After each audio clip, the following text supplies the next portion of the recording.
Merci. It's made in the right order. Bonjour tout le monde. Bon matin. Hello everyone.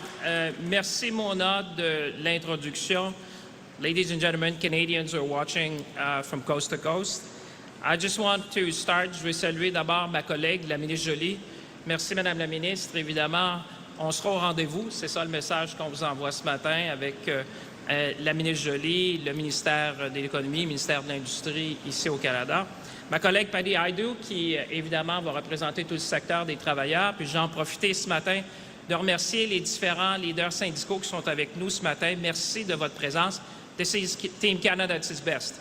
We need our workers, we need our unions, and I want to say special thanks also to all the workers behind us. You made us proud. We stood up for you, we're going to stand up for you, we're going to stand up for industry, we're going to stand up for business, and we're going to stand for ideal roofing. That's the message. That is the message this morning to all of you. Je veux saluer évidemment mon collègue, le ministre Solomon, qui a joué un rôle important aussi dans la réponse qu'on va donner. Et I want to say thank you to all my other colleagues which are joining. I won't name them because as Mona said, there are many, many colleagues who are joining. But I think what Canadians can see this morning is that we stand united. We stand united in our response. We stand united in our resolve. We stand united in fighting for Canada. Et je veux évidemment remercier les gens d'Ideal Roofing de nous accueillir aujourd'hui. Philippe en particulier, très fier avec ton père. Imaginez un peu une entreprise qui a été fondée il y a près de 100 ans dans une ancienne gare d'ici à Ottawa. Vous entendez même le son. Et qui est maintenant à sa 4e génération de dirigeants. Donc Philippe dirige une entreprise et qui emploie 350 personnes à Ottawa, à Toronto, à Moncton. C'est une belle histoire de réussite franco-ontarienne dont nous pouvons tous et toutes être très fiers. You are a true Canadian success story, and a big round of applause to you and the 350 workers.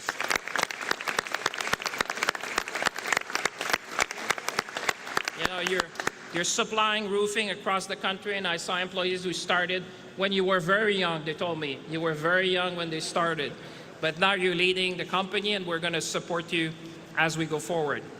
And when we talk about protecting the Canadian economy, we're talking about people like you, people who are watching at home as well, people who get up every morning, clock in, work hard, and support their families and communities. Le Canada traverse aujourd'hui un conflit commercial que nous n'avons pas choisi, mais auquel nous devons faire face avec détermination et engagement. This is an unprecedented challenge imposed on Canada. But Canada will meet the moment. Canadians will meet the moment. We will meet the moment together. And as the Prime Minister has said, we will support our workers, our businesses, and our industry with whatever it takes for as long as it takes. That is the essence of the message this morning, and that's why we are united with you, and that's why we want to present what we have to offer to Canadians. That's why we'll present the outline of our Canada Strong Responses Plan with targeted countermeasures and a substantive support package for workers and businesses totaling $7.5 billion. Because when Canadians stand together, nothing can stop us.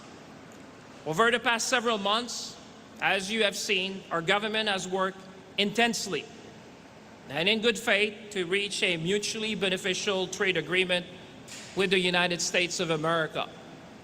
Minister LeBlanc, our Chief Trade Negotiator, Janice Charette, our negotiating team, and the Prime Minister worked tirelessly on behalf of all Canadians. But ultimately, the terms proposed by the U.S. administration were uneconomic, unfair, and ultimately unacceptable.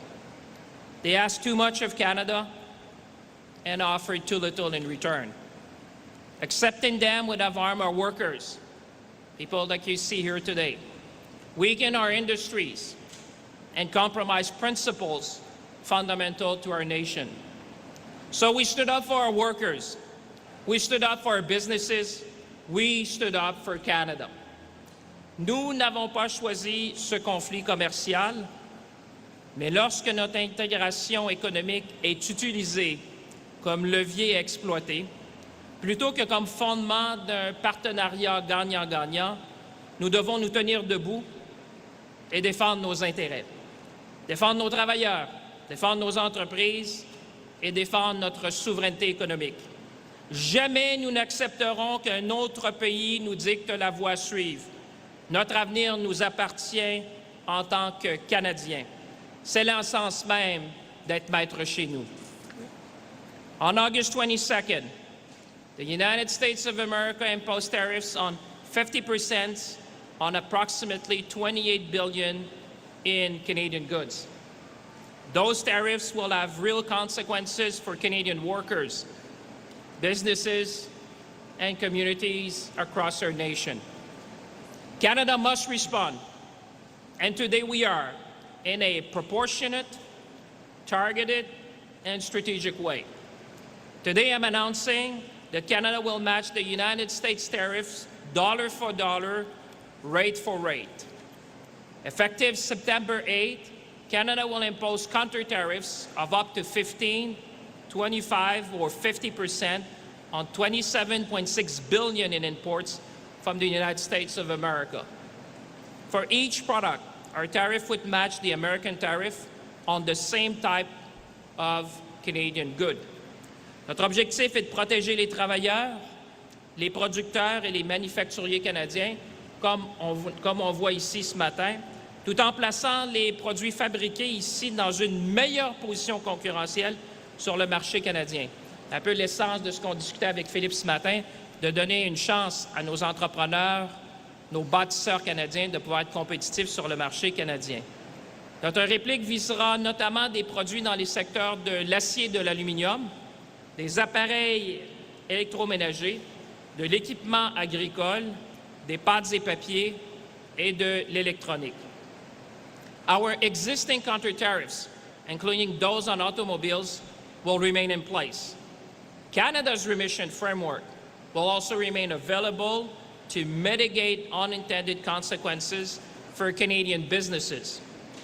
Canada's counter-tariffs are designed primarily to provide protection for Canadian industry impacted by U.S. tariffs and allow them to compete against U.S. products in the Canadian market. It's all about fairness, it's all about level playing field, it's all about supporting Canadian workers and Canadian businesses. Il est bon de se rappeler que le plus grand pouvoir que l'on a, tous et toutes, c'est notre propre pouvoir d'achat. Je le disais hier, dans nos épiceries, nos quincailleries, nos entreprises et à tous les ordres de gouvernement, on peut choisir d'acheter canadien et on doit choisir d'acheter canadien. Counter-tariffs are only one part of our response. We must also provide businesses with liquidity and, most importantly, keep Canadians working. My colleagues, Minister Joly, Minister Hajdu, and Minister Solomon will present the new and very substantive measures under their respective programs. And I think workers, families, and communities around the nation will see that we're going to stand by you, as we have always done. As Minister of Finance, I will make changes to the large enterprise tariff loan facility to make it more flexible, more responsive, and better able to support major employers affected by tariffs across the country. And I will work closely with my colleagues, Minister Joly, in making sure that we do that as swiftly and efficiently as possible. In fact, our approach is guided by three principles that we have discussed among ministers, that we are committed: rapidity, simplicity, and agility. Because businesses facing immediate pressure need programs they can actually access quickly and efficiently. That is the feedback we receive. That is the commitment that we're all making to you today. Canada can act because we enter this period from a position of strength. And I want Canadians to have confidence. We have the lowest net debt to GDP ratio in the G7, the second fastest growing economy in the G7, and a AAA credit rating. Et la discipline budgétaire dont nous avons fait preuve nous donne aujourd'hui la capacité d'appuyer les travailleurs et les entreprises aussi longtemps qu'il le faudra. So in conclusion, when the United States of America asked too much and offered too little, we made a choice. We chose Canada. Nous avons choisi de défendre nos travailleurs, nos entreprises, notre culture, nos langues officielles et notre capacité à décider de notre propre avenir. So now, let's continue to build Canada strong because we are the true North, strong and free. Merci tout le monde.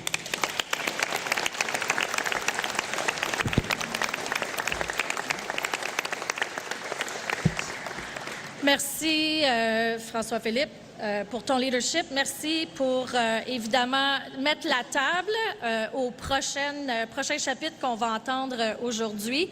Et oui, tu as raison, nous sommes maîtres chez nous. We will stand up for Canada. We are standing up for Canada. And I would like now to invite Minister Mélanie Joly to present her chapter of today's announcement. Merci.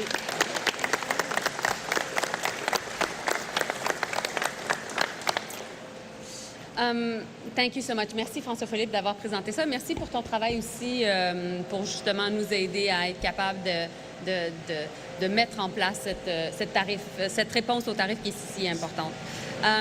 We live in a much more complicated and dangerous world, and of course we take act of the U.S. decision. But to be frank, we've been on the front lines before, and when tariffs were imposed the first time, Canada acted quickly. We stood up for Canadian workers and businesses, and we supported the industries on the front lines, and we strengthened our economy so that Canada could weather the uncertainty. We were there then, and we are here now. And so I know that many business leaders, small entrepreneurs, workers across the country are anxious right now and concerned. We've been there, and we will be there. We will protect your business. We will protect your jobs.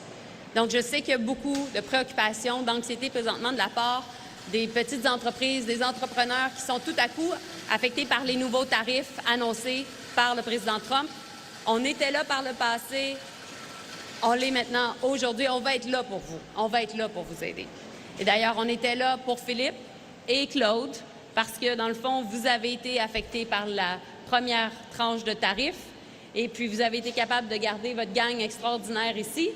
Et donc, on va continuer à vous aider. Au cours de la fin de semaine, j'ai réuni mes collègues ministres responsables des agences de développement régional pour préparer le plan de match. Et j'ai donc travaillé avec Evan, j'ai travaillé avec Patty et plusieurs autres de mes collègues. J'ai également été en contact avec certains de mes homologues provinciaux. Notamment, j'ai eu de longues conversations avec Bernard Drinville, le ministre de l'Économie du Québec. Nous devons agir avec urgence pour protéger les travailleurs, les entreprises et les industries stratégiques du Canada.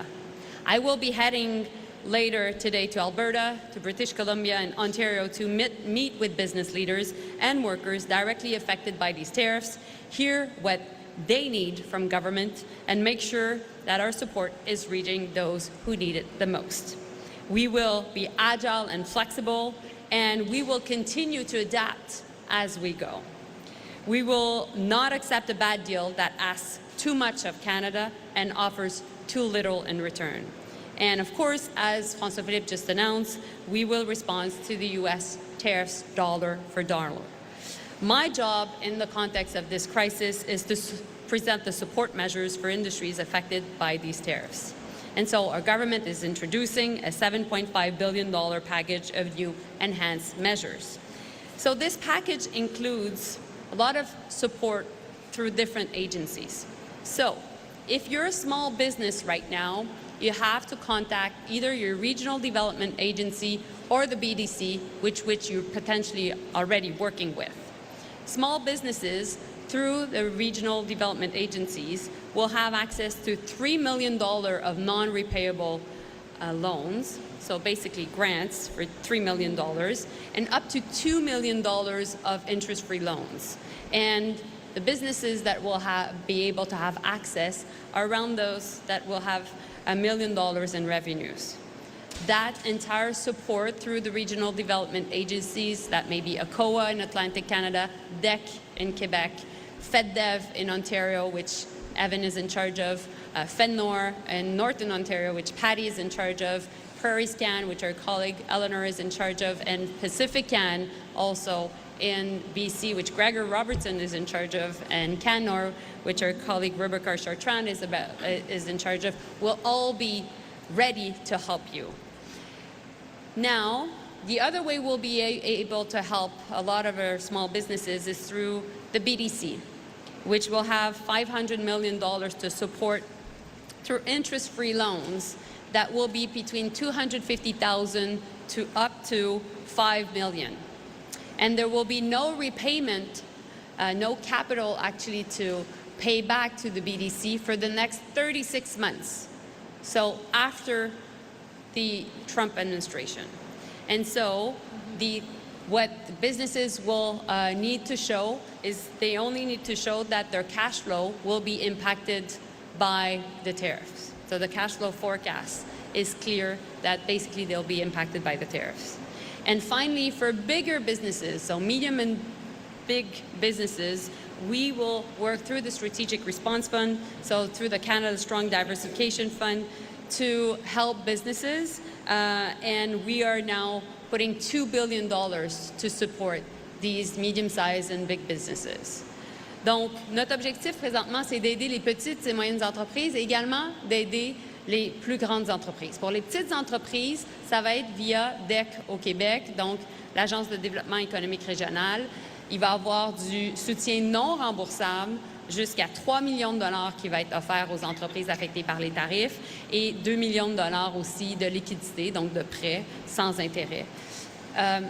Il va y avoir également un programme via la BDC. La BDC va pouvoir offrir des prêts sans intérêt. Il n'y a aucun capital qui va être nécessaire à rembourser pour les prochains 36 mois, donc après l'administration Trump. Et ce que les entreprises vont devoir démontrer essentiellement, c'est que leurs prédictions de liquidité vont être affectées par les tarifs. Et finalement, nous allons voir également le Fonds de réponse stratégique, 2 milliards de dollars pour aider les grandes entreprises affectées par les nouveaux tarifs. Et on va aller rapidement, on va être très agile et notre objectif est de pouvoir justement vraiment être capable de répondre à la demande. Lors de la première tranche de soutien, nous avons aidé environ 1000 entreprises et nous avons protégé 36 000 emplois, mais nous savons que la demande va être plus grande parce que les tarifs affectent plusieurs différentes industries. So, under the first chapter of the trade war, we were able to support around 1,000 businesses across the country and protect 36,000 jobs. Right now, we know that there are many new sectors affected and, of course, many new businesses and jobs to be protected. The lesson from the first round of tariffs was clear. We cannot control the decisions made in Washington, but we can control what we build here at home. And we are already seeing Canadian companies step up like never before. These companies are showing us what Canada can do when we bet on ourselves. Voici comment nous gagnerons. En renforçant notre économie chez nous, en produisant davantage ce dont nous avons besoin et en facilitant l'achat canadien, l'embauche canadienne et la construction canadienne. Because economic sovereignty means having the capacity to produce, invest, and grow in Canada. Building at home is not a plan B. It is plan A. So, for many of you watching us right now, you may ask yourself, what can I do? What can I do to help? This morning, I had the chance to talk with many associations of retailers to really have them on board to make sure that at your grocers, at your local shop, that you understand what are the Canadian products. And I have their support to make sure that's the case. And we will push them to make sure that that's the case, because that's really how you can help. If you see a Canadian product, please support it.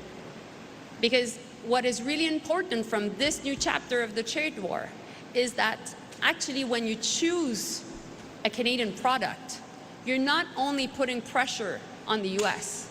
Right now, you're protecting jobs, because the new companies that are affected by the tariffs are actually those that you may see at the grocery store or at your local Canadian Tire. That's what you can do. And that's how we can launch these movements of resistance to what is happening to us. Et donc, c'est pour ça que c'est si important présentement d'acheter canadien. Parce que les nouveaux tarifs ne sont pas juste sur l'acier, l'aluminium et l'automobile, ce qui faisait déjà mal, mais ils sont sur des compagnies qui peuvent être à l'épicerie ou également dans les différents marchés ou les différentes boutiques où vous allez. Parce que les nouveaux tarifs sont sur des secteurs, justement, comme les boissons, comme l'alimentation, l'alimentaire, comme sur les produits forestiers, incluant sur les bâtons d'hockey, etc. Donc, vous avez un pouvoir sur la situation. Et donc, j'ai parlé ce matin avec le Conseil québécois du détail, justement pour que ça soit clair à l'épicerie, dans nos différents magasins, qu'est-ce qui est québécois, qu'est-ce qui est canadien.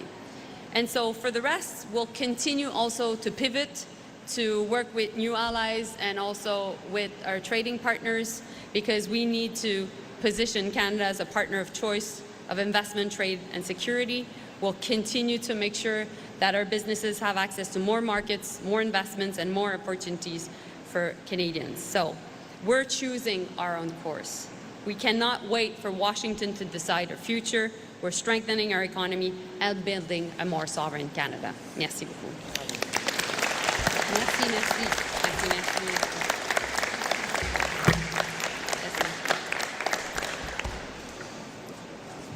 Merci, Mélanie. Et moi, ce que j'entends, c'est agile, rapide et flexible, qui est super important aujourd'hui. It's really important to say that those regional economic development agencies and the BDC are strategic instruments that will help us go through the next phase, but also build on those economic regional agencies that understand what's happening coast to coast to coast.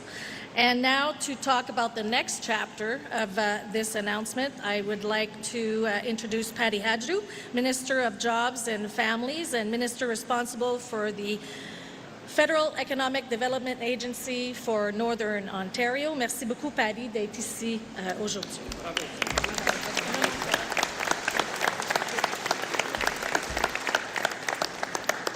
I'm going to use the water. Yeah, that's a good idea. Can I take it? Yeah, thanks. Merci Philippe et toute l'équipe chez Ideal. Votre travail, vos efforts, c'est très important pour toute l'économie et aussi pour les employés que vous avez maintenant. I'm really pleased to be here at Ideal, and I also want to acknowledge that this is a unionized shop and, in fact, represented by the United Steelworkers, and Kevon Stewart is here somewhere, and his team. Thank you so much for being a strong partner in this work. And there are many other union representatives here today. I'm not going to list you all, but it's important that you're here because what you do is fight for good quality jobs every single day. And what you also know is that the success of your members, the success of the workers that you represent is dependent on the success of the business. And these two things are intertwined. As the Minister of Labour, I can tell you I've seen that dance, and it's an important dance, but it is very important that everyone remembers that in order for workers to succeed, companies have to succeed. And these two things fit together. And so I'm really happy that you're here today representing the workers from across the country that are building Canada Strong, that are doing big things across this country, that are actually the backbone of a very important plank of how we are going to not just withstand these tariffs, but grow through them and actually be the masters of our own destiny, as the Prime Minister says. In fact, I was with the operating engineers just yesterday in Kananaskis, and we got a greeting from the president of the International Union of Operating Engineers. And the president, President Downey, said, not only are they supportive of what Canada is doing, but they're supportive particularly of the Liberal government and of Mark Carney in stepping up for workers all across this country. And they sent a message, which is don't give up, which is to continue to fight for your economy, for your sovereignty, and build the big things that are actually going to drive us forward. And so I just want to once again thank the union members because you've been with us since the beginning. You've been side by side as we announced the major projects office, as we talked about Build Canada Strong, as we've developed the number of different supports that are going into creating the ports, the roadways, They're supporting it. all the things. You're building all the things. And it's not the first time, by the way, as Mélanie and François-Philippe have talked about, that we've faced these unjust tariffs and economic attacks. In fact, I'm from Northern Ontario, and I can tell you that we've seen this in softwood lumber and in pulp and paper over many, many years. And so this is an experience that workers are familiar with, and it's why there's so much worry and anxiety across Canada, because people have felt the impact of these things before. Yes, not on the same scale, at the same speed that we've seen, but certainly in pockets of industry that have faced unjust tariffs, faced economic warfare, and that has a direct impact on livelihoods, on families, and indeed deeply on communities. Employers, just like Ideal here, have worked tirelessly. You've just heard 100 years, 4 generations of work to build up businesses that our communities actually count on to drive the economy of local communities as well. And now they are facing uncertain paths forward. And so all of that worry and anxiety makes it really difficult to plan for the future. It has an effect of sort of freezing people in place. Should I make that investment? Should I buy that new house? Should I take that vacation? Should I add on to my business? Should I add a product line? And that is the challenge, is it can freeze our economy, it can freeze the ambition of our businesses, and it can freeze the autonomy of our individual Canadians. And that's why we're here today, because we're going to make sure that doesn't happen. Together, we're going to put into place these measures, we're going to build on measures to make sure that people have the confidence to take the steps they need to grow their business, to get those new skills, to be ambitious in their own personal lives and the business life that they're involved in. And this growth is actually dependent deeply on a skilled and talented source of labor. And that's why we've acted so urgently as we've seen these tariffs. Canadians have been supported and trained through the new workforce tariff response agreement with provinces and territories. All of them have signed now. And this is an additional investment of $570 million. It's helping 66,000 tariff-affected workers upskill or retrain as the market demands evolve. And as the unjust tariffs began to hit, the federal government introduced a number of temporary worker support measures that would provide that income stability for affected workers. And this support has helped thousands of Canadians who face job losses or slowdowns. To help employers keep their workers, even when business was slow, we made the work sharing program easier to access. Keeping skilled workers during slow times means that businesses can retain the talent, and it helps workers weather tough times for their employers. In 2025, our measures have averted about 25,000 layoffs.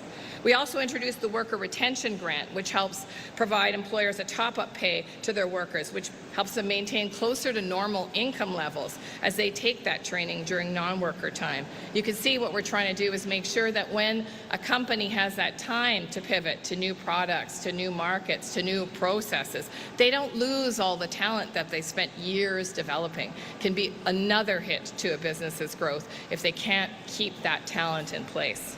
We also improved Job Bank, adding training finders to make it easier to find training programs that meet the needs of workers and businesses. And for those workers who lost their jobs entirely, we introduced significant temporary measures to the EI program so that workers could get EI benefits efficiently, and those measures have helped.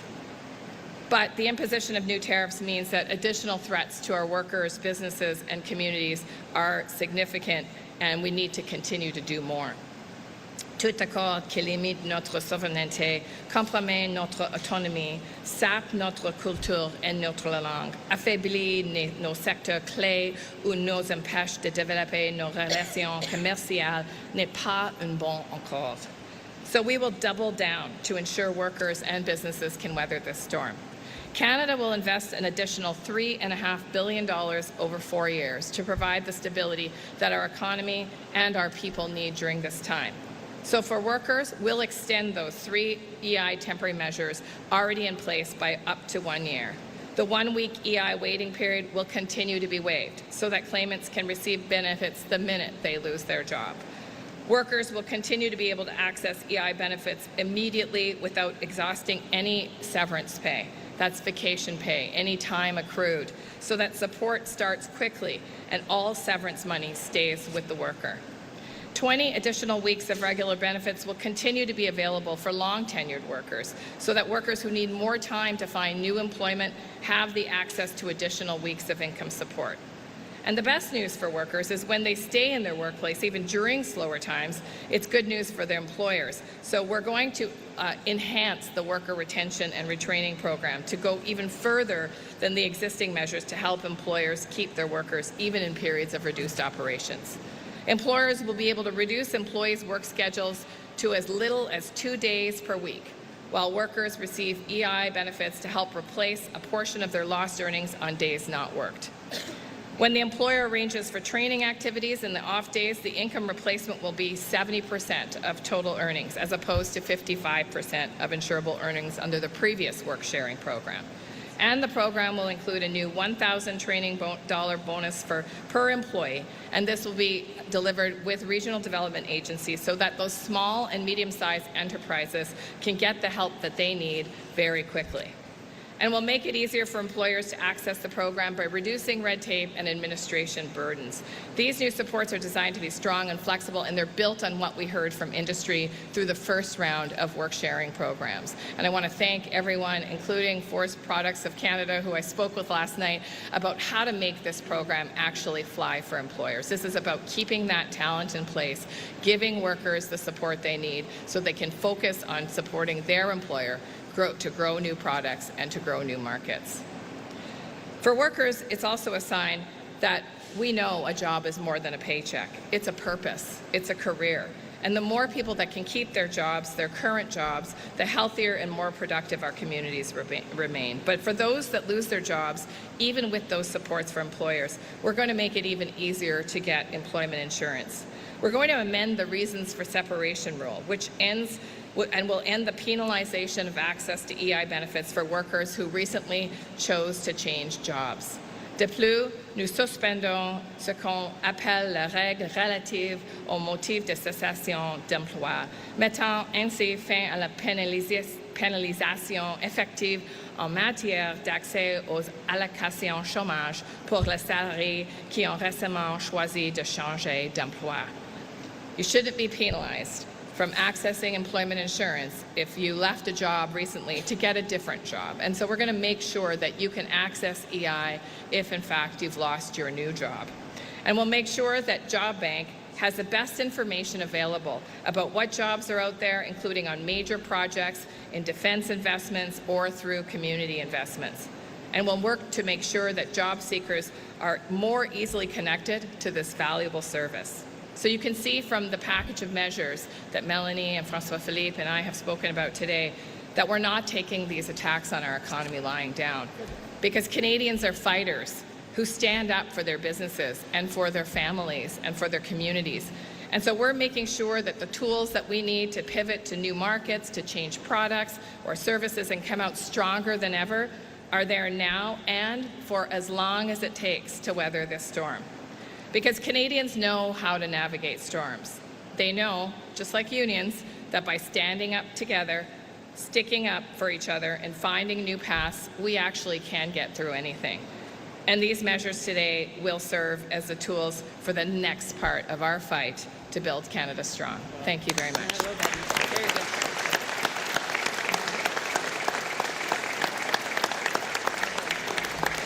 Merci, Patty. Thank you, Patty. And this chapter is really important because workers are key to our economy, and the response and the package that you just unpacked here is really important. And I know workers are very curious and will have to go and check how they will be supported. But you just laid out a lot in such little time, but you demonstrated that working with industry and finding ways to support workers is our response, and thank you for that.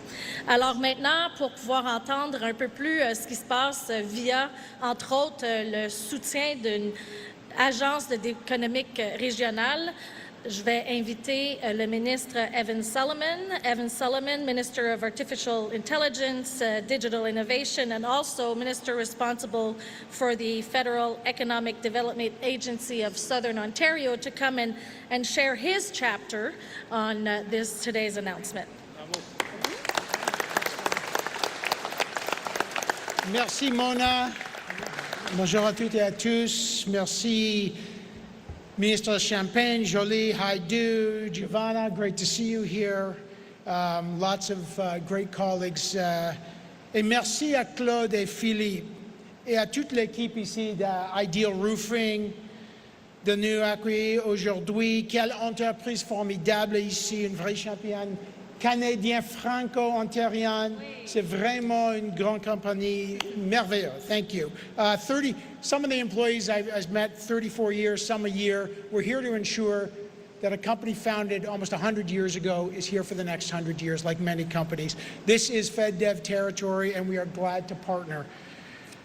Look, as my colleagues have said today, the message today is about protecting workers. Incredible men and women behind us right now, businesses, and building a more resilient country. We didn't ask for this trade conflict, but we're ready for it. As the Prime Minister said, we're always ready to make a good deal, but we won't sign a bad deal. We won't now, we won't ever. Prime Minister said that we're already giving ourselves more than anyone can take away, and we are just getting started. We have a plan, and you heard the outlines of it today, to protect our workers and to build this country stronger. So that's the message today. We're not going to bend. We're not going to break. We're going to build, and that's what we're doing. We're going to make sure Canadian workers, Canadian businesses keep building, and that's why we're here today, and that's what we've been doing since we were elected as the new government. And as the minister responsible for federal economic development here in Southern Ontario, every day I get to talk to businesses and I travel the province to meet entrepreneurs and manufacturers and workers who are building this country strong, and I speak to owners who in this context want to protect their workers and their communities. And I just want to welcome, as Patty did, our partners in this. The people you see in front of us are our partners, and I want to thank them. The automakers, the trade unions, Chamber of Commerce, steelworkers, Carpenters Regional Council. Thank you. We're with you. We're working with the workers, as Patty said, as Mel said, as François-Philippe said. We are here. Thank you for your support. And whether it's in Windsor or Waterloo or Vaughan or Hamilton or London or in Ottawa, Toronto, or right here at Ideal Roofing, we see the same thing from our workers and our businesses. Canadians want to adapt, they want to innovate, and they want to build. I was in Lindsay and Peterborough last week. I was at Mariposa Dairy, over 200 people. Like Ideal Roofing, family started, family run, pillar of the community there. Armada Tool Works, family run. Also, great company, employing more than 200 people. They're creating good jobs. They're innovating, they're exporting, and they're building their communities, and they're leaning in to the future. They're not backing down. And that's important because, as we know, businesses like Ideal Roofing, like across Ontario and the country, are facing real uncertain times. But the businesses like Ideal Roofing, Canadian businesses, aren't standing still. They're focused on what comes next. And that's what today is all about. Our response is about investing in Canadians, in builders and innovators and businesses that will make the country more resilient and stronger as we emerge from this crisis. And that's why our government is investing another $1.5 billion through the Regional Tariff Response Initiative, delivered through our regional development agencies to help small, medium-sized businesses. We say that, but these are communities. Yep. These are people. These are moms and dads who are coaching hockey. Make sure they have those jobs, manage the tariff-related pressures, and continue investing in the future. And they're partners. And I always say that the regional development agencies are like the forward operating base of the federal government. They are close to the ground. They work incredibly closely with businesses. They know the communities. They know the chambers of commerce. They know the leaders. They know the ground up. And that's why they are such a critical part of our response. When uncertainty hits, relationships matter, and we know that businesses need more than words of encouragement. They need investment, they need partnerships, and they need confidence, and that's what the plan that the finance minister, industry minister, ESDC for Patty, that's what we've outlined today. And let me just say that Ideal Roofing is maybe the best example. Depuis presque d'un siècle ici, Ideal Roofing contribue à bâtir la collectivité canadienne à l'économie de notre pays. Founded right here in Ottawa, 1929. Tough year. The company now employs 350 people. As you see, manufactures metal roofing and siding, steel built here in Canada, supporting Canadian to build houses across this country, and that's what we're doing as a government. And like so many manufacturers, Ideal Roofing's felt the impact of tariffs, the trade uncertainty. They export. We got the best businesses in the world here. We're exporting around the world. We want to continue that.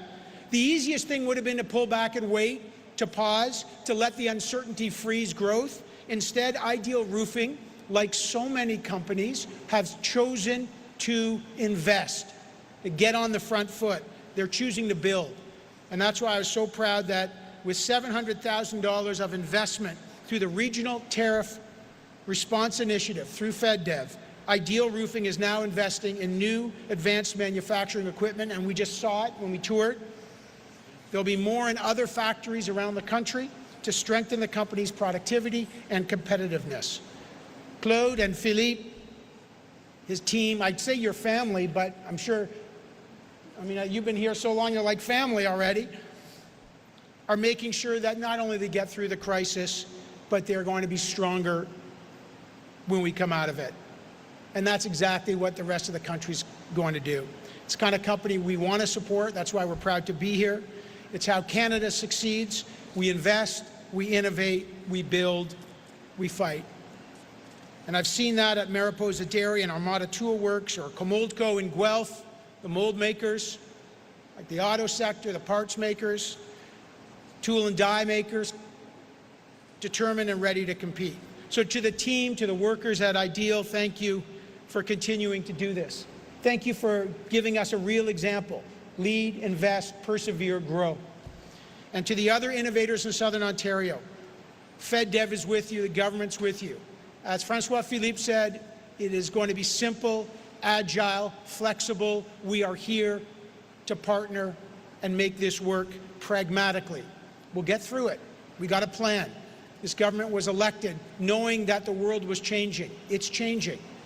We're ready. We've got the fiscal firepower, and we've got the plan.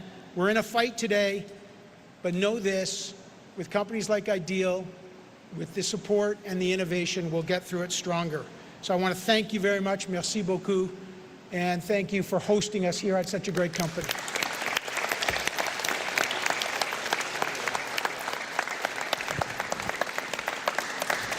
Merci, Evan. Thank you, Evan, for sharing this important message in this, let's say, final chapter of this announcement, but I'm sure other chapters will come up as we go. I do want to say one thing.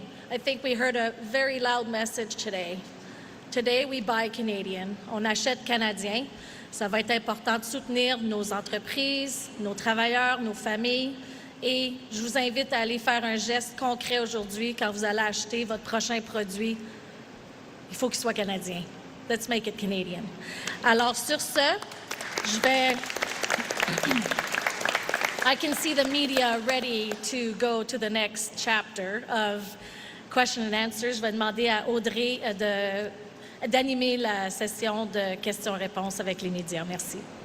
Nous allons maintenant passer à la période de questions pour les 25 prochaines minutes. Veuillez mentionner votre nom, votre média et préciser à qui s'adresse votre question. Ce sera une question et une question de suivi. We'll now move to question for the next 25 minutes. Please state your name, your media, and who the question is for. It will be one question and one follow-up. Yeah, hi, Ministers. Ryan Tumulty, Toronto Star. I hope you'll stick around for many questions from my colleagues today. As always. But to start with, today you are bringing in retaliatory tariffs. You are not bringing in any export levies on Canadian energy or Canadian potash, two areas that are critical to the U.S. economy. I'm wondering why you're not using those levers now, and if you might use them in the future. Well, let me start. We have always said from the get-go that we would be strategic, proportionate, and that we would respond in a way that serves Canada's best interest. What you see today is a number of tariffs, and we have been consulting broadly. I think you heard that from Minister Joly as well, and we have done that for a long time. You know, sadly, we have been in this trade conflict for quite some time, so we know the products that needs to be tariffed. We have been consulting, for example, with the steel industry. We've been consulting with Hajdu Québec. We have been consulting with manufacturers across the nation. And what is different and what you have heard today is that the new tariff imposed by the U.S. administration is going to be disproportionately affecting small and medium-sized businesses. That's why we're here today, and that's why we have decided to put I would say, a very substantial support package. We're talking about $7.5 billion to support workers and to support industry. But you have to get back to first principle. This is about protecting a Canadian industry impacted by U.S. tariff, and I've said it yesterday, this is about the level playing field. We want to make sure that companies like the one we're here this morning can be selling and be competitive in the Canadian market. That's what's driving our response today. That's what's going to drive our response for the days and the weeks and the months ahead. Can I add? Sure. I think when we're looking at, first, the Prime Minister has said that everything was on the table yesterday, and at the same time, this is, we think for now, the most strategic approach. Because when we're looking at the counter tariffs, we're looking first at protecting the businesses that are affected here, because if they were exporting to the U.S., we need to make sure that the competitors don't have access to the Canadian market in a better way than their own, products. And that's why the retailers need to show that the product is from Canada. For a second, we're also targeting products that will target states in the U.S. And so we're being wise and strategic to put political pressure. And that's why we think it's the right thing to do right now. And that's why I think François-Philippe's approach is just the perfect one for now. Follow-up? Yesterday, Ontario Premier Doug Ford called the president a loser. He called him the king of bankruptcies and used some other colorful language to describe the president. I'm wondering if you think that hurt the relationship and if anyone in the federal government asked him to tone it down. Listen, we have seen this for a long time. Minister Joly and I have been both Foreign Minister of Canada. We have been engaging with the U.S. administration for a long, long time. And one thing I've learned is not to comment on every remarks that is being made on either side of the border. My job, our job here this morning, is to fight for Canada, is to fight for our workers, is to fight for industries, is to bring the support to make sure that we give them a bridge when we have more stability in our economy and certainly in specific sectors that are affected by the U.S. tariff. That's what Canadians are expecting from us. They're expecting each and every one of us and the Prime Minister to stand up for Canada. That's what we did in our trade negotiation, to pivot, to make sure that we support the workers behind, the families, the communities across our nation. And at the same time, and I think that's been mentioned by my colleague, Plan A has always been to build Canada, to remove interprovincial trade barrier, to make sure that we diversify. I'm going to be hosting the Finance Minister of India just tomorrow, 5th largest economy in the world, 1.4 billion people that want to trade with Canada, and at the same time to make sure that we do big things in this country. This country is a nation that does big things. Just think about Churchill Falls we did recently. That's another James Bay. A whole generation of people have dreamed about that. 20,000 jobs. You're talking about $70 billion of investment. Look at what the Prime Minister announced yesterday with my colleagues, Minister Joly and others, about shipbuilding. We're investing in Canada. We're investing in Canadians. We are building our country strong. That's the response that Canada needs to have. Sir. Hi. There's a bit of passion in that. I could see that in your eyes. Cormac McSweeney with City News. The Prime Minister briefed opposition leaders today on the state of talks and these measures here, but Conservative leader Pierre Poilievre is out again demanding that the government release the draft text of the deal that was on the table that you walked away from, saying Canadians have a right to see what you walked away from. Also demanding a recall of Parliament as soon as possible so that this can be debated, and he's calling for more tax relief. He's got a list of different tax measures he wants you to take action on. So can you respond, will you release the draft text?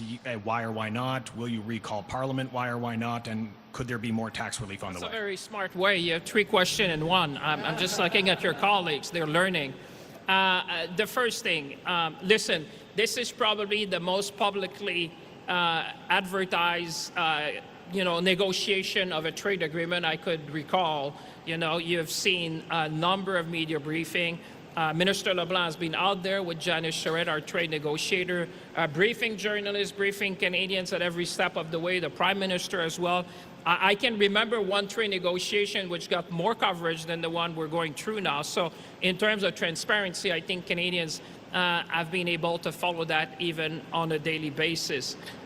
When it comes to recalling Parliament, listen, our job is to do the important work that Canadians elected us to do, is to put the measures in place, make sure we consult. We're consulting broadly with Canadians. I had the finance minister's meeting yesterday. The Prime Minister talked to the Premier, Minister Joly, Minister Salmon, Mr. Hajdu. We're crisscrossing the country, engaging. You saw the union leaders in front of us. We are talking to every Canadian, every stakeholders, because this is our moment. This is a moment to stand up, and we're willing to listen to whomever may have ideas in the opposition to say, how can we perfect what we're putting forward? This is a Team Canada moment. And the last thing in terms of tax measure, listen, we already have probably the most competitive set of measures in the G7, but we're always looking at ways to support workers, to support businesses, especially small and medium-sized businesses, as we're looking at this particular period. I was talking to the Confederation of Small Businesses. We've been talking to Chamber of Commerce across the country as we're doing pre-budget consultation, and I can assure you that the voice of businesses, the voice of workers, the voice of small businesses in particular is well heard, and I can assure you that Canada will remain the most competitive country in the G7 for making investments. Okay. Madame Joly? Oh, Patty. Yeah, Patty. Well, thanks for the question. And if the Conservative Party and the leader of the Conservative Party want to be helpful, they could stop voting against things like the Spring Economic Update that had $6 billion of investment for skilled trades training in this country. You know, there are pockets of this country that really need skilled trades workers. I'm looking at these unions who come to me on a regular basis saying, we'd love to have more members. We'd love to be able to have the capacity to get more members through their Red Seal. And so we listened, and $6 billion in the Spring Economic Update is dedicated to attracting people to the trades, making sure they finish their Red Seal, and helping employers hire those apprentices to actually ensure we have the talent and the labor we need to build major projects, to build community infrastructure, to ensure that there's machinists and all kinds of folks in the manufacturing sector that are ready and able to do the work that many companies are still looking for the talent to do. And so what I would just say is there's work to be done, and we would hope that there's less obstruction in the way that we're actually really pulling together with employers, with unions, and indeed with tradespeople and workers of all kinds to make sure that we have the talent we need for the challenge at hand.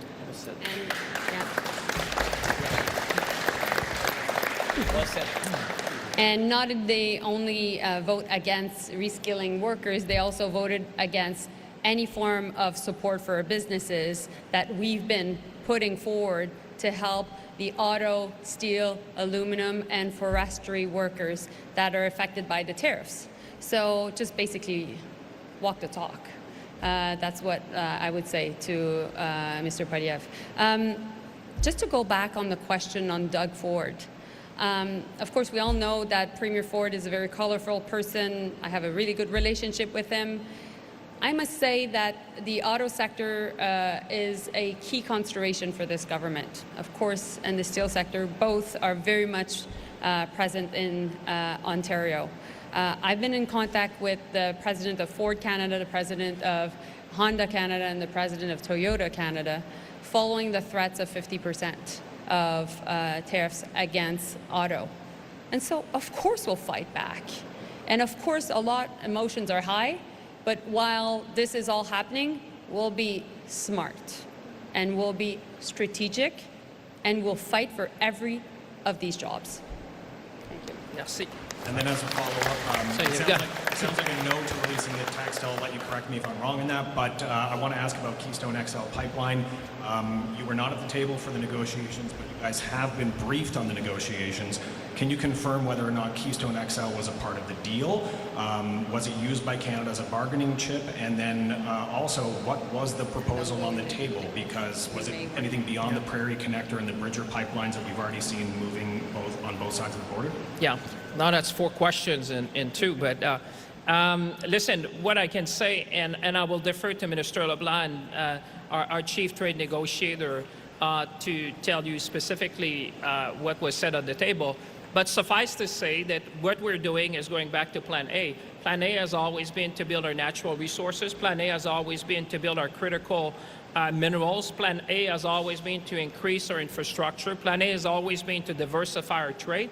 And I just would like to remind you the words of Fatih Birol, the executive director of the International Energy Agency, who just recently said in Montreal, I think Minister Joly and I were there, that the world energy architecture is being redesigned and that Canada will be at the center of that new energy architecture. So it's not surprising that you see Canada talking about additional investment to bring our resources to market.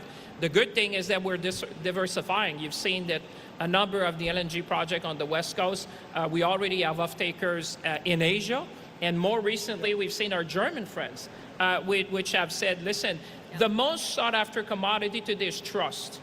And Canada offers the trust that the world needs, stability, predictability, and trust. And when you're looking, and I'll just finish there, but at the G7 finance minister, and we have a G20 finance minister and central bank governors coming over this weekend, I can tell you that today you see the nexus between energy security, food security, economic security, and national security. So it is very timely for Canada to make these big investments and make sure we can bring our resources to market.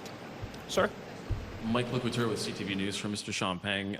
The Prime Minister and Minister LeBlanc did say that the U.S. wanted to limit Canada's sovereign ability to enter into free trade agreements with reliable countries.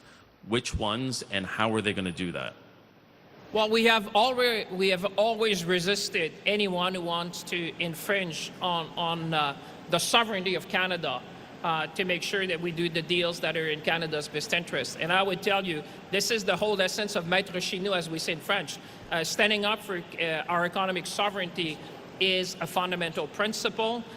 When people try to impose or somehow have language that could, in a way, restrict the ability of Canada to choose who they're going to be partnering with, what are they going to be selling, and what, under which conditions that will be made, I think it is right, it is fundamental for Canada to stand up and to say, no thanks, we're not going to do that. We have never done that. We have trade agreements with a number of nations, and we're just getting started. We're the only G7 nation with a free trade agreement with all the other G7 nations, giving us access, preferential market access to 1.5 billion. My colleagues were there when we did the one with Europe. We did the one, the TPP with our friend in Asia Pacific.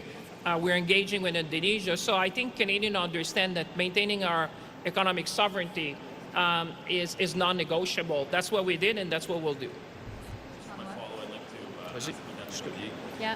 What do you make of President Trump's comments that the Prime Minister was fabricating the issue around the protection of the French language and how he says that he loves French-Canadian people? Et si vous pouvez répondre en français aussi. Well, we all love French-Canadian people.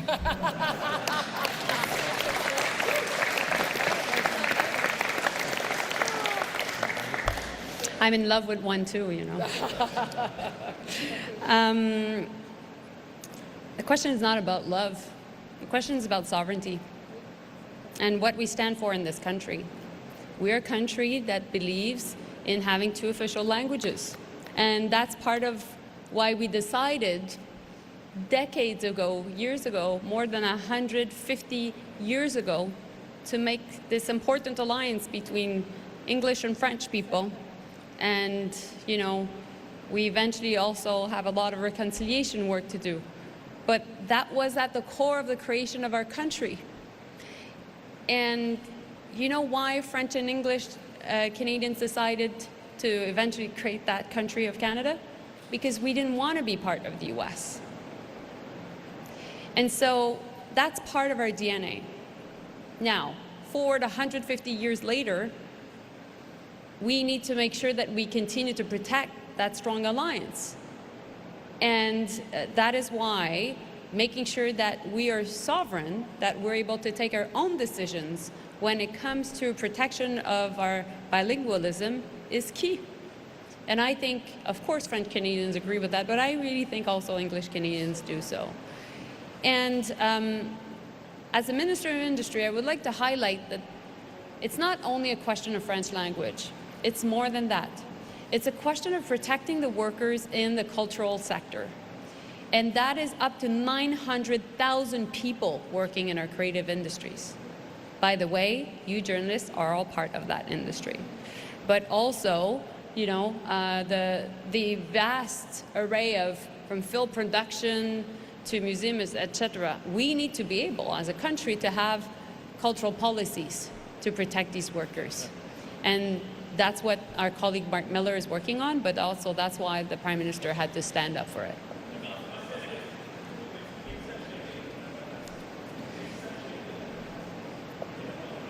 Bien, premièrement, juste pour répondre à la question en français, on aime les Canadiens français, on aime les Québécois. Là, ça va, c'est pas une question d'amour, c'est fondamentalement une question de souveraineté. D'être capable d'avoir un pays qui est capable de protéger sa culture et son fait français. Donc, je n'irai pas dans les détails des négociations. Mon rôle dans le contexte des négociations était, via mon ministère, de fournir toute l'information aux négociateurs sur l'impact des tarifs et l'impact potentiellement de l'entente.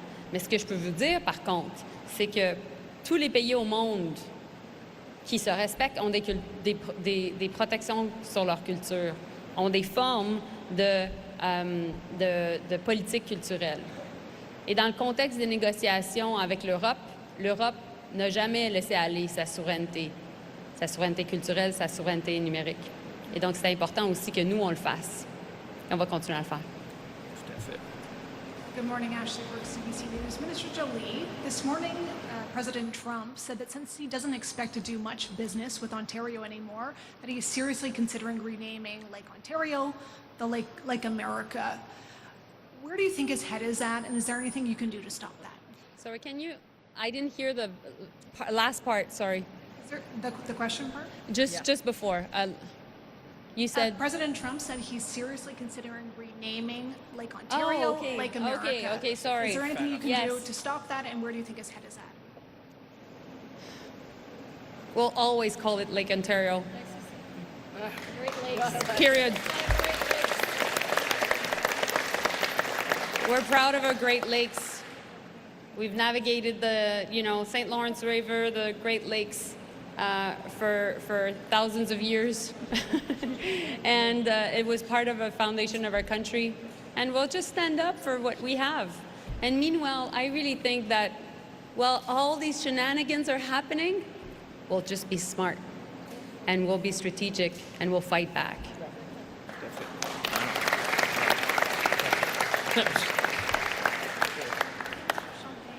Yep. What do your calculations tell you the economic impact of these counter tariffs you're moving ahead with will be on Canadian consumers and Canadian companies? Well, first of all, this is not about generating revenues. This is about protecting our workers, protecting our industry, making sure that we have a level playing field, because when the United States decided to impose these tariffs, what we're doing today is making sure that the industry that have been impacted can compete in the Canadian market. And this is the essence of all my colleagues saying, the Buy Canadian policy makes more sense than ever. And I said that to the finance ministers of the province and the territories yesterday to make sure that we double down in a sense. You know, we want to make sure that businesses like the one we heard this morning would have an alternative. And the products that we have selected in the countermeasures are, the vast majority of them would have a substitution possible in the Canadian products. And that's a way to make sure that we would support small and medium-sized businesses across the country. So to answer your question, like I said, we will publish our estimate when we come to the budget 2026. But for the time being, I would say with the measures we're putting forward, this is really about supporting Canada, supporting worker communities and businesses. That's what is driving the $7.5 billion. This is all about mettre chez nous, as we say in French, making sure that we support the people for as long as it takes with what it takes so that we can cross that bridge to days where we won't have to deal with these tariffs. I'm really sorry. We will take one last question in French, please. No, come on. Mackenzie Gray with Global News. My question's for Mélanie Joly. You just said we're also targeting products that will target states in the U.S. Can you outline what products are being targeted and what states are being targeted? So François-Philippe has that list. It includes, how do you say, appliances. It includes food products and beverages, etc. But we can highlight you exactly with the vast list. The list is, quite consistent. But I'm just trying to figure out, because we heard from the Prime Minister and a few folks up here have said that the goal of these counter tariffs are to defend Canadian industry. You're the only one that said that there's some attack in this. So is the point of these tariffs to try and attack and make Americans feel the pain in Republican states? Because that was the tactic that the Trudeau government took when they brought in the original counter tariffs. We've been always clear. The first one was to protect our workers, to protect our markets. For example, big part of the counter tariffs are about making sure that the steel tariffs that were at 25% are at 50% because, our steel is at 50%. So that's an example. But of course, we've always been clear that we need to put pressure. And that is actually the reason why there are counter tariffs. And, I think in the US, they're very much aware of that. And that's why they've been pushing to get rid of U.S. alcohol on shelves, because they know that it's having political pressure back home for them. Merci. On va prendre une dernière question en français. We'll extend a bit. Let's extend. In fairness, there was a number of intervention. I appreciate you've been patient. Canadians have been patient at home. It's a long press conference, but is that fair if we say it under 5 minutes or so, just to make sure we have, in all fairness to all of you been patiently waiting? I'm just trying to manage fairness here. You go, sir. Thank you, Minister. Cameron Ryan with CPAC. In the list of tariffs released this morning, we see a lot of products used to build homes. I'm talking about treated wood, carpeting, fittings, doors, sinks, bathtubs, so many other products. Are you concerned that tariffing these products is going to make it more expensive to build homes in Canada when your government says that it's trying to make it easier to do so? Well, as you've heard from the get-go, we have been very strategic in how we have selected the list of products. When you go down the list, and I appreciate it's fairly detailed. It's hundreds of pages of codes. But what you will see is that a large proportion of the countermeasures we're bringing forward are relating to steel and steel derivative and aluminum derivative. So that's a big chunk of them, which the industry actually has been advocating to all my colleagues. Minister Hajdu, she comes from a region that has been manufacturing for a long time. So we've heard the pressures around the country. And sadly, I said, we have been playing in that movie before. So we kind of know where we need to act to protect Canadian industry. So that's the vast majority. The other ones have been more sector specific. We have been listening to stakeholders across the nation, making sure that they are targeted, strategic, and very specific to the vast extent people can substitute for a Canadian product, because that's the whole point of that, is that at the end of the day, you want to have a level playing field for Canadian companies. Because if they're going to be, if our Canadian workers and industry are tariffed to go to the U.S., you have to make sure that imports from the U.S. would be tariffed at the same level, so that you have a level playing field. That is the philosophy. That's the first principle, so that you have a level playing field. So that's why we have been very targeted, strategic in drawing up that list. Okay. And the excise tax on gasoline, it's been a tax holiday for the past several months, kind of back in the spring. Do you plan to keep that gas tax when it expires in, I believe it's September 8th? The Conservatives are calling for you to keep it. First of all, let me thank you for your question, because whilst we're talking about all that, this has, and I think Minister Joly highlighted that a bit with Minister Hajdu and Solomon and colleagues, this is creating a lot of concern around the country. I mean, the situation we're living through. It is quite unprecedented when you have a close trading partner which is trying to exploit the economic integration as opposed to using that as a base to do a win-win trade agreement.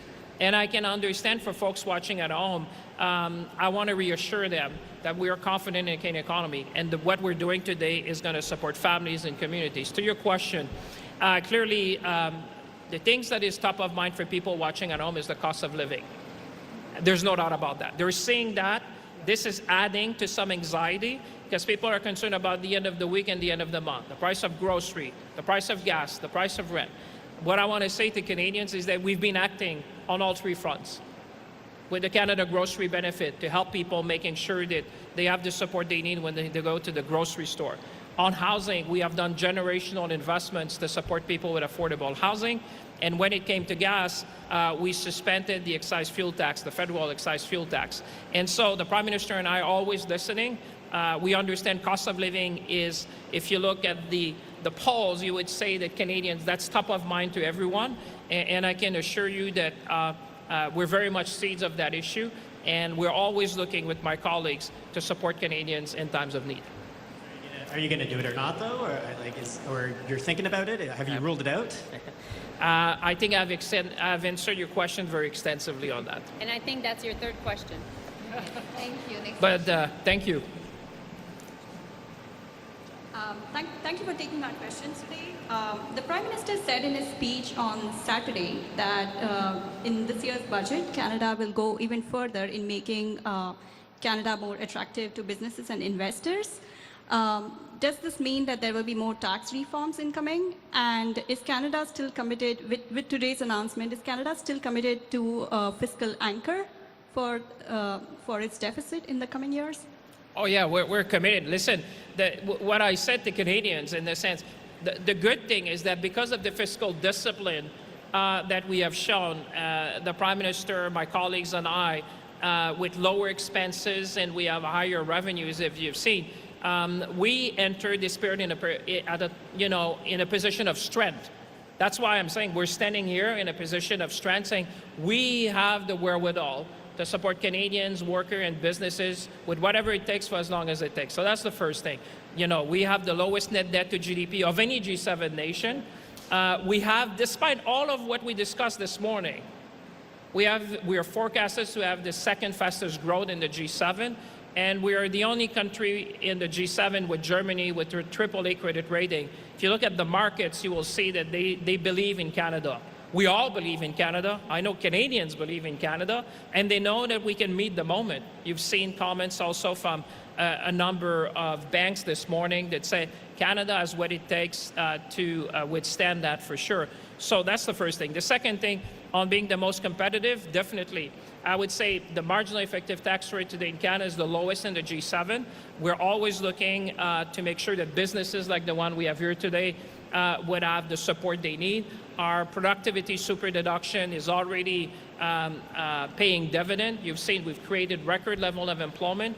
I would say that's why now what we're doing today, that's on the macro level with my colleagues, is that we're going to support people where they are, because we know that this is going to affect, small businesses in particular. That's why we're here today. This is a small business.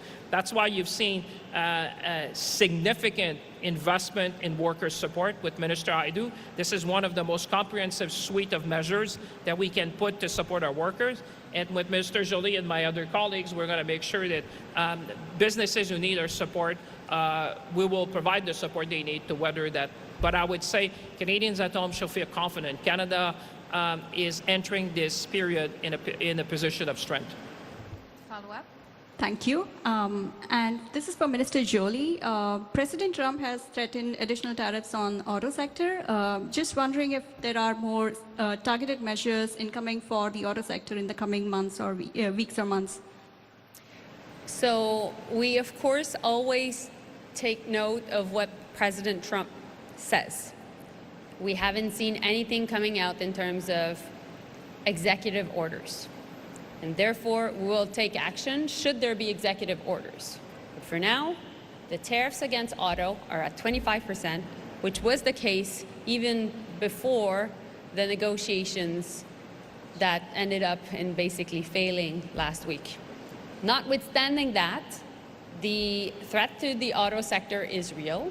And so that's why I've been engaged with key presidents of our major auto sector companies, Honda, Toyota, Ford, and we'll continue to engage. We have supported many of these plants over the past months, and so that has been helpful for them to continue to be able to weather the storm. But I'm not saying that the storm is not real. It is real, and that's why President, we take note of what he has said, but also I've been in contact with Premier Ford many times to make sure that we would be working together, along with Vic Fedeli, the Minister of the Economy of Ontario, to protect the auto sector.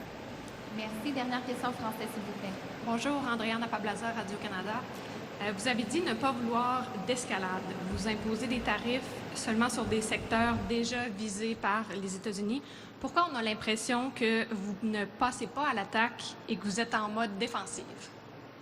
Je dirais plutôt on est en mode stratégique. La réponse stratégique, c'est de faire ce qu'on fait ce matin, c'est d'aller sur notre plan A. C'est-à-dire, on est dans un conflit commercial qu'on n'a pas choisi, mais il y a une chose qui est claire qu'on a démontrée, c'est qu'on va se tenir debout. On va se tenir debout pour nos travailleurs, pour nos industries, pour nos entreprises. On va se tenir debout pour notre langue française. On va se tenir debout pour notre culture.